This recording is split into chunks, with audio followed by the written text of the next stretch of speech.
Hey everybody, thanks for stopping in today to check out my 1:35 scale Dragon Sd.Kfz 251/17 Ausf.D variant with the 2cm autocannon. It's a 20mm autocannon. This was used during the Battle of the Bulge in Luxembourg. This particular vehicle was used on an attack on the Americans. Forgive me, I forgot the name of the town, but it was on Christmas Eve of 1944. They attacked with a Stug, two 251s, and some infantry. Unfortunately, the unit was killed in action on that day. Basically, I'll be portraying the line of departure right before they go into that attack. So there'll be about 6 figures strewn about on this little vignette here.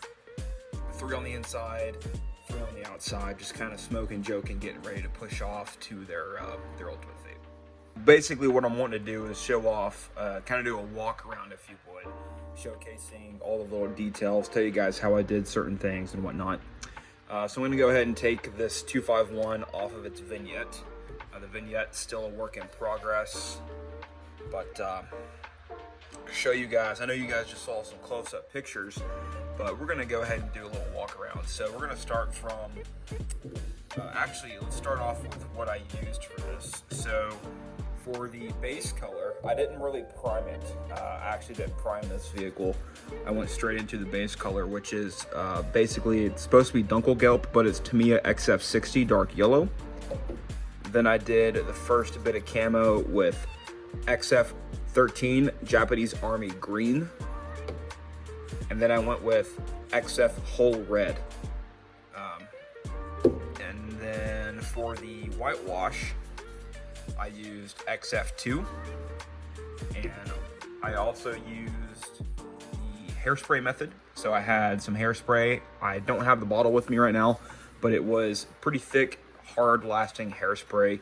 I let that sit for a little bit and used really warm water with these 2 different brushes. So basically I cut the ends off of one, made it like a really hard bristle. This one's kind of softer, and it gave a really nice effect. I also used throughout this build X22, which is gloss coat clear, as well as XF86, which is a matte clear. So basically sealing different parts of this build. But yeah, let's get right into it. So we're gonna start off with the front right here. Let me see if I can adjust my camera real fast. All right, so starting off on the front here, we've got some chains. Those were bought from Michaels. They're basically just necklace chains. They're like the perfect 35th scale, chains. That way you don't gotta use photo wedge, and you can actually manipulate them however you want. Got some spare tracks put on there. The unit insignia, which is a blue stall helm. Got some mud with a little bit of snow for driving on snowy, muddy road. I went and instead of, normally I use an entire whitewash or a oil wash for the entire vehicle, like on my Tamiya and a Greyhound. This time I went with just the seam or panel lines and the bolts and things like that. Or with the width indicators here, you can kind of see where I put an oil wash on just certain areas to help things pop. And I'm glad I did that my first time really doing it. It took a bit longer than how I normally do things, but it has a way better effect in my opinion. You can kind of see the whitewash. I went for a sprayed on effect and then a hand brushed effect afterwards. So the idea is they sprayed it back in the rear, and then with a little bit of use of some rain, because it rained during the Battle of the Bulge before it snowed, kind of washed it off. So they fixed it with brush painting while out in the field. Got some tools on each side.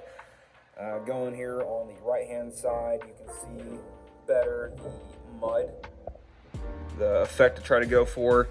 Nice, grimy, gunky, snowy mud. It's also on the bottom. You can see the 2 different muds I used. They were both Vallejo products. I'm going to show those to you guys real fast. One was the European mud, thick, and then earth texture, dark earth. So I put this on first as a baseline just because it looks more like frozen mud, and this is kind of that more fresh, just turned over mud. Those are really fun to use. I also use those on my base for the diorama, and I I don't think I'll ever make my own ever again. It was amazing. But you can kind of see where it's like they've moved fast. They got mud up and everywhere, kind of out on the sides. Got the decal there where it's the number 2100 going around. Got the turret, which on the actual vehicle, the turret was also camouflaged in three-tone, but I left it double geld with some red oxide exposure from the what's supposed to be the primer. This was also not on the original vehicle, an MG42. They had taken it off and replaced it with just a tarp. I wanted to add an MG42 that was easily accessible to take off and go straight into combat if need be. So I left the bipods extended on there. You can see some snow build up there on the corners. The ammo on the 42 ready to go. That was fun to do. On the back here, let's see if I can adjust the camera just a little bit. On the back here, I made a custom grab handle, and there's some mud. Unit insignia is exposed, and I had to cut that 2100 decal in half in order to make it fit properly, but that was real nice. Basically, the left-hand side is like the right-hand side, just some different details. You can see here, just below the left side driver viewport, there's some scratches. I try to make it look like it was going through the woods a little bit, as if maybe it was turning as bypassing a low-hanging branch and it scraped off the paint. Really fun. I think, correct me if I'm wrong, this is the exhaust down here. I'll add some black pigment once I finish this diorama. Kind of showcasing the exhaust going out once I confirm that's what it is. But you can kind of see the wheels here, really gunky, muddy, a little bit of snow. I really like how those came out. Here's the undercarriage with all the loose springs, axles, and things like that. Really, I really try to make it look like it's just been going for a couple weeks in the nasty mud. Because if you know, during the weather report of Battle of the Bulls, the beginning was just rainy and muddy, and then it turned into snow just before Christmas in certain areas. So that's what I was trying to represent here. Once this thing goes onto the diorama, I'll go back through with the thick mud here and go on the sides of the tire and the track links there, trying to kind of make it look like it's submerged in mud. Give it that effect a little bit better. I forgot to mention earlier, there's some built up snow here, not on the engine, but just above where the control panel's at. That way it kind of shows you that this is a bit warmer than the compartment up here. The gun itself, I had a hard time debating whether I was going to leave it exposed or cover with the tarp. I decided to leave it exposed since we're about to go into combat. But I don't know how well you'll be able to see it. There's some chipping with the Dunkelgelb and the red oxide. You can see it better on my Instagram account without the whitewash on it.